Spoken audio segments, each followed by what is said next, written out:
Since 1954, not one single church has ever lost its tax-exempt status. Not one. And yet you wouldn't know that by listening to what the ACLU says, what the People of American Way threaten.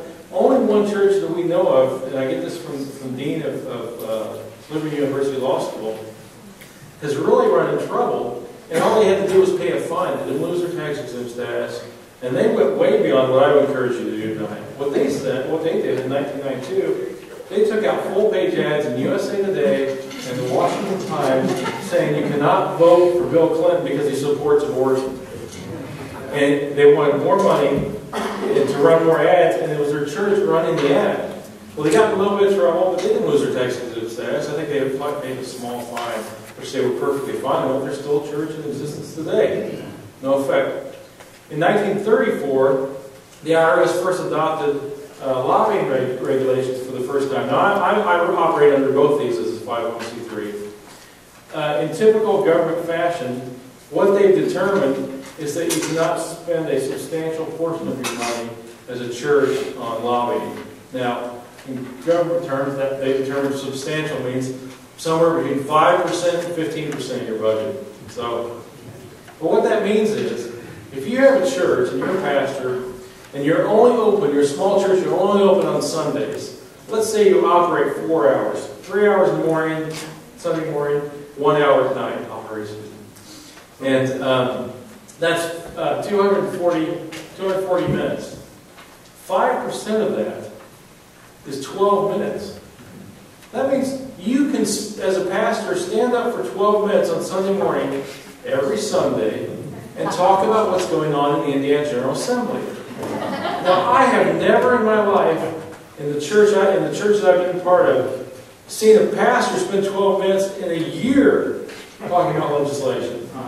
You can virtually turn your church into a lobbying machine just by using 5% of your time. Now, I'm not necessarily saying do that, but what I am saying is don't hesitate to talk about a marriage amendment, a move to protect life, a bill in the Congress, the health care bill funding abortion. You can give updates to that. You're allowed to do that. And yet we don't do that because we're afraid. You know, what the IRS does agree with that we can do, that everybody knows about, we don't do that either. You know, we can put voters' guides in churches, but it's getting harder and harder for us, groups like us, Right to Life and others, to do that, to find churches that will put voters' guides in their church. If you're a pastor or an elder or a deacon or anything in your church, hey, don't put the table in the back, where my email sign-up is, by the way, in the back. You know, sign up. Put the bulletin. Okay?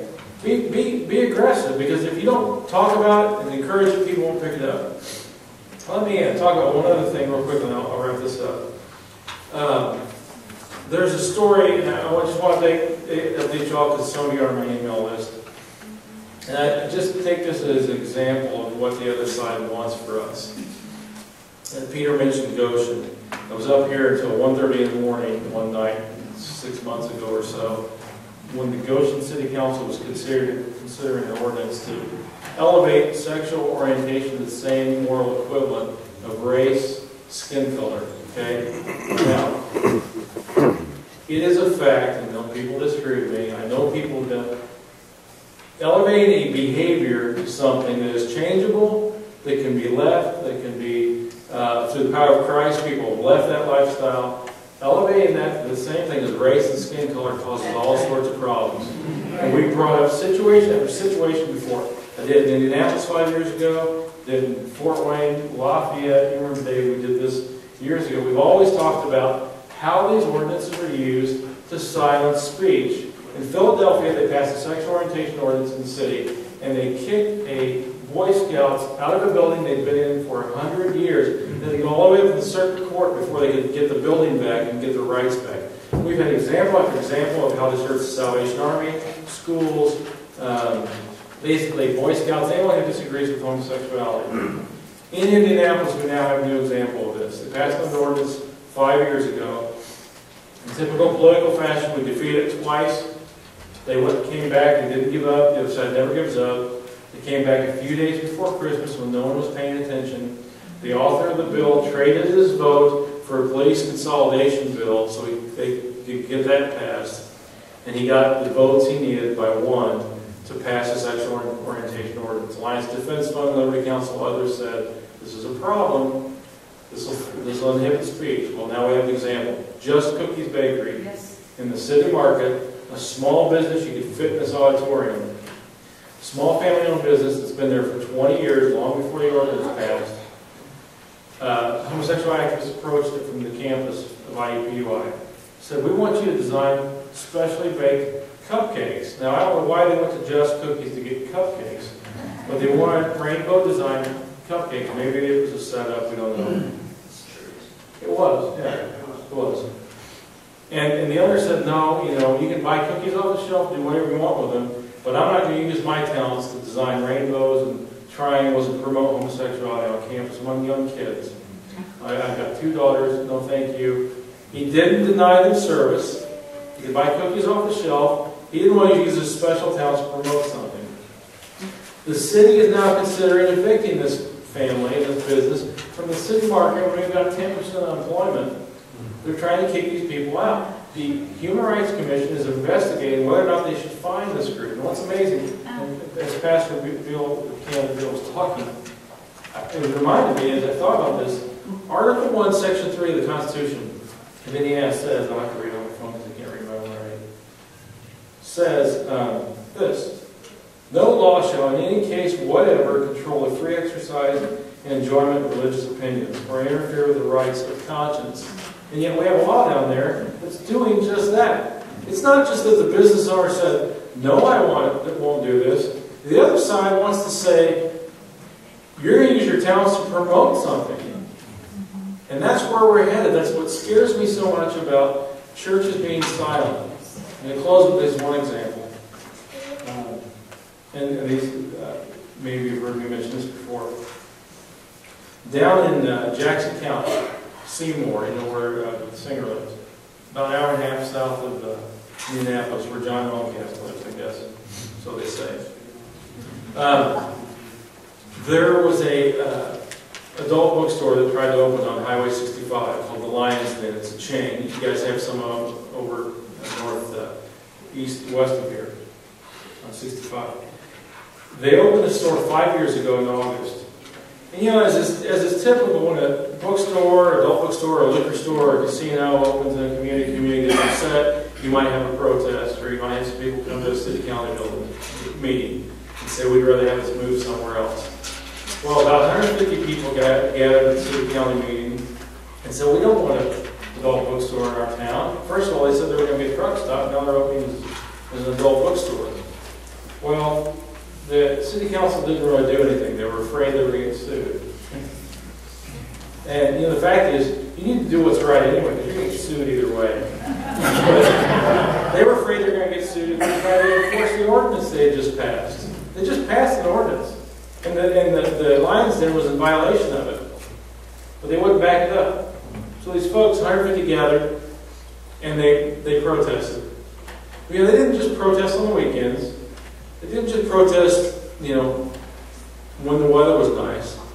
They were at the Lions Den for every hour of every day, 7 days a week, 1,876 days. I talked to a man who was down there for 4,000 hours. He calculated. They were in 4-hour shifts. They are estimated to cost that Lions Den millions of dollars because they had signs out there. They were protesting saying, truck drivers, if you show up, we're going to turn in your license plate to your business. And they did. They had 1,000 letters they'd sent to truck drivers. Thank you for telling us. We thought he was working. We didn't know he was there. And they reprimanded a lot of these truck drivers. One of the truck drivers who went in and was so angry actually got saved. And came out. They worked out with him. Now when he drives through, he stops, brings him coffee. He protests. What's amazing is this is a small town, and most of the churches didn't want to get involved. They said, we don't do that. We don't do protests. We don't carry signs.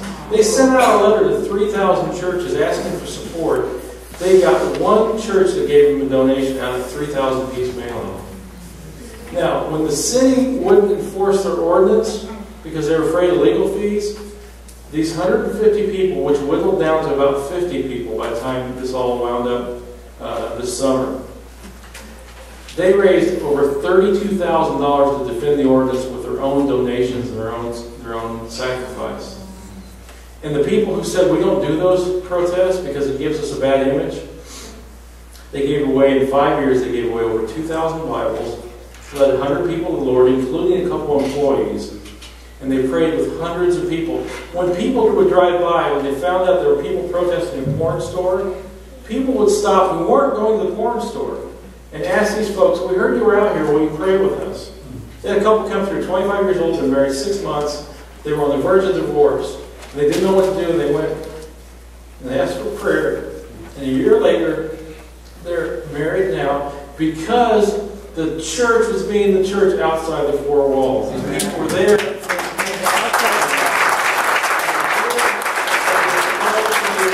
They didn't let anybody say, we don't do that. We shouldn't do that as Christians. They got involved, and the business is now closed.